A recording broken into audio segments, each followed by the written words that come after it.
still alive, I see. I was not sure if you would be upon my return. Apparently it is my job to waste precious water on cleaning your wounds. So lie still, Outworlder, lest I should spill it.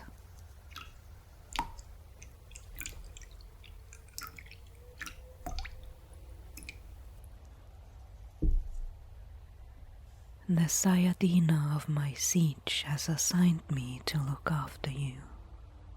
She wants you alive for some reason. A bargaining chip, perhaps? Although I doubt you are anyone important. You do not look important.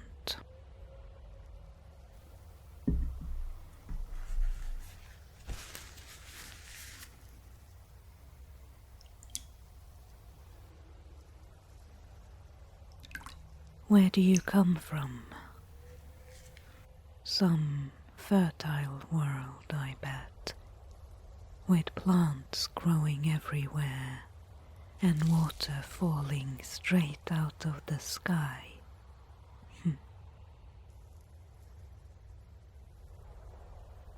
All you will find here is sand.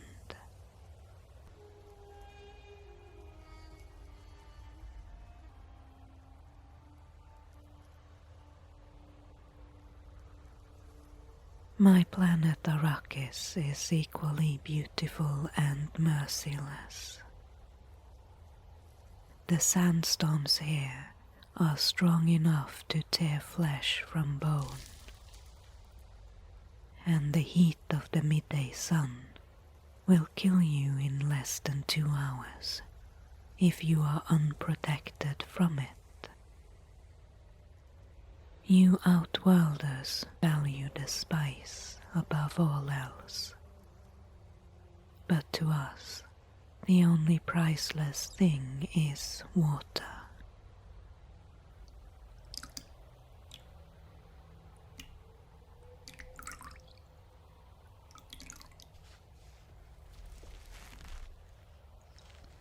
I was told that you ran here from a fallen ornithopter. They are usually manned by at least 2 pilots, are they not? Yet you were alone. So, you stole it, I assume. Did you displease your masters, Outworlder? Is that why you had to escape? No matter how cruel the Harkonnens are, you might yet come to regret your decision. The desert is the cruelest master of them all.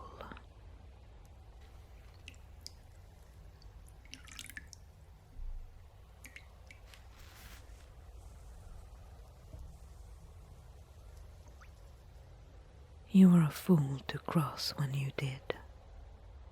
You should have waited till nightfall. And you should have used the sandwalk, not to attract the worms.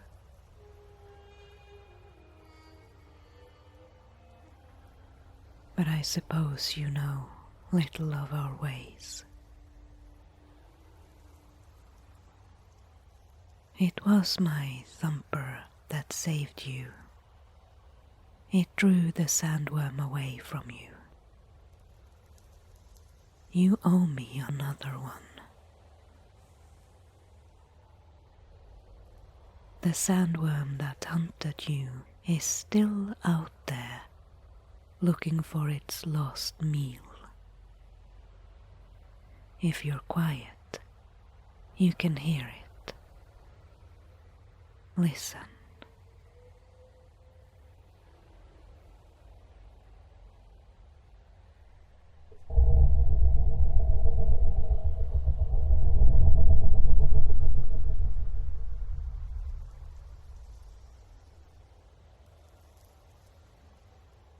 If you survive your wounds, Outworlder, I might be willing to teach you more of our ways. How to survive in the desert. If you are strong and quick to learn, that is. We have no resources to spare on weaklings. It is difficult enough to survive if you are strong. If you cannot pull your weight, we cannot afford to keep you. Your incompetence will starve us all.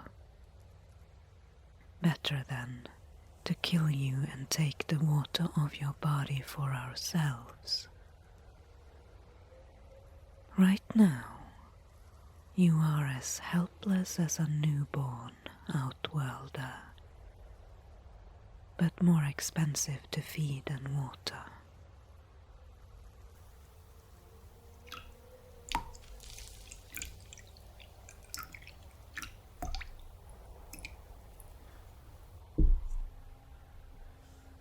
Do you see the little desert mouse over there, skittering around? We call them Muad'Dib, the little teacher. Muad'Dib is wise on the desert roads. He recycles the water of his own body. He hides from the sun and travels in the cool night. If you live by Muad'Dib's example, you can learn to survive here.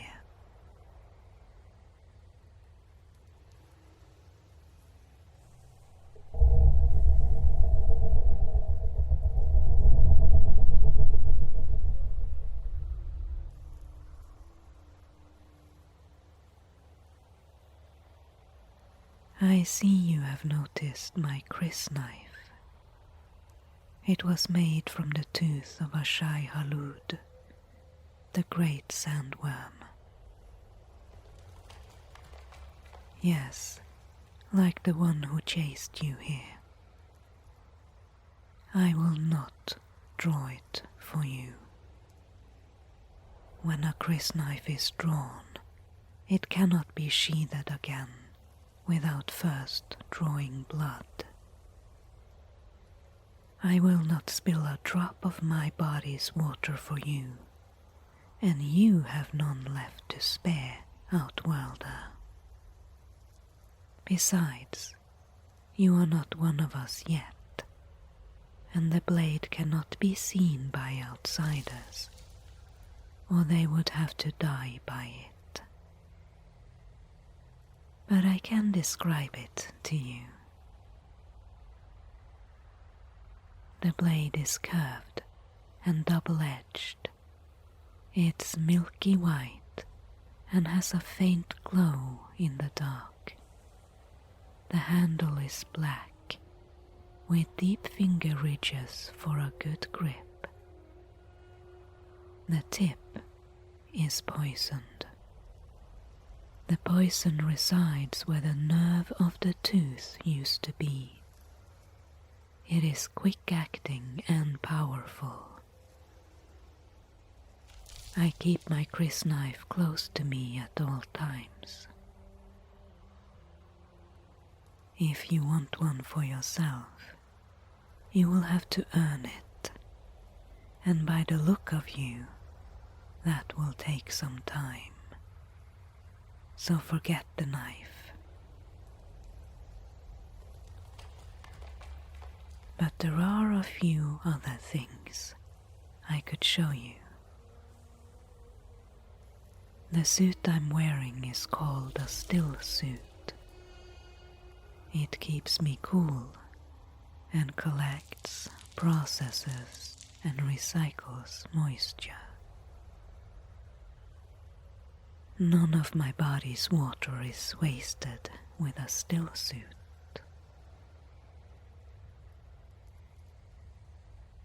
When a Fremen dies, the water is drained from their body in a death still and reclaimed for the people to use. The flesh belongs to the person, but his water belongs to the tribe.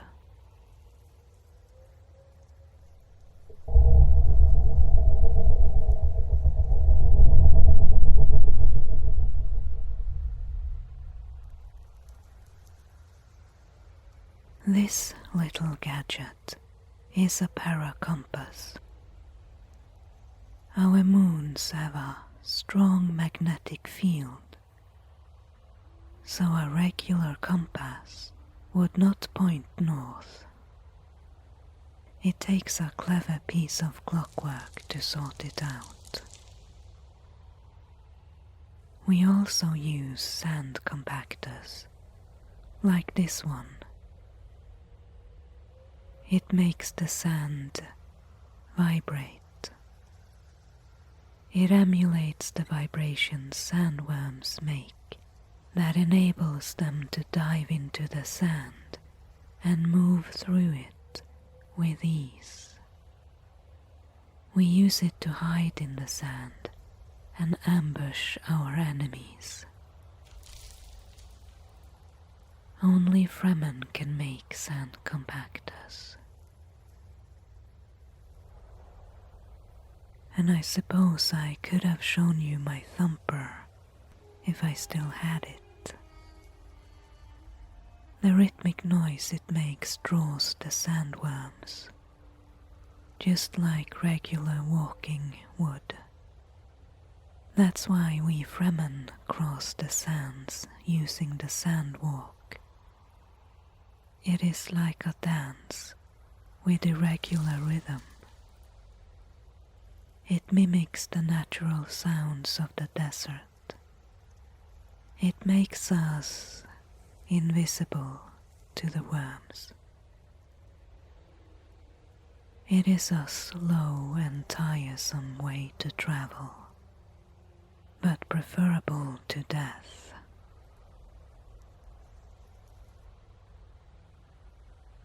We of the Fremen are attuned to the desert, a part of it. It's not just about the teachings. Knowing how to survive is only a part of it. There's also the spice, so essential to the life of my people and to yours, but in very different ways.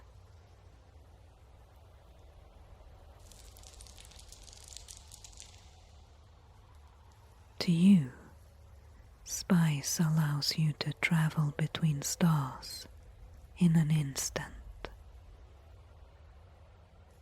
It is the Shai Halud, Old Father Eternity, that makes the spice. And the spice is life, vitality, strength, and awareness, and in some, precognition. Can you see it?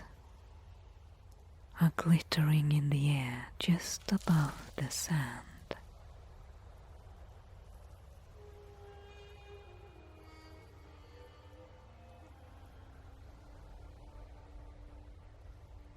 Stay on Arrakis long enough, and you will become addicted.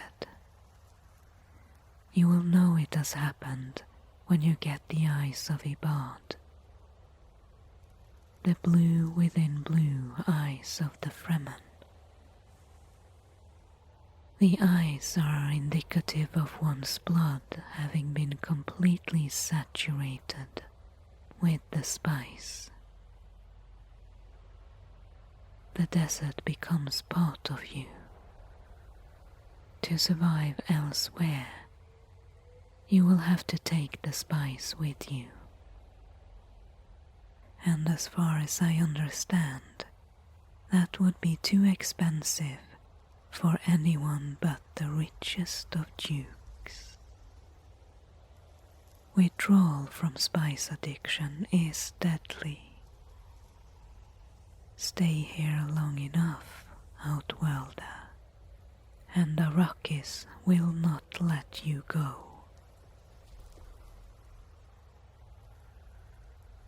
Have I told you enough for one day, Outworlder?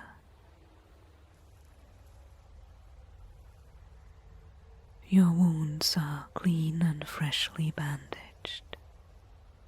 I will let you rest. Try not to do anything stupid until I return.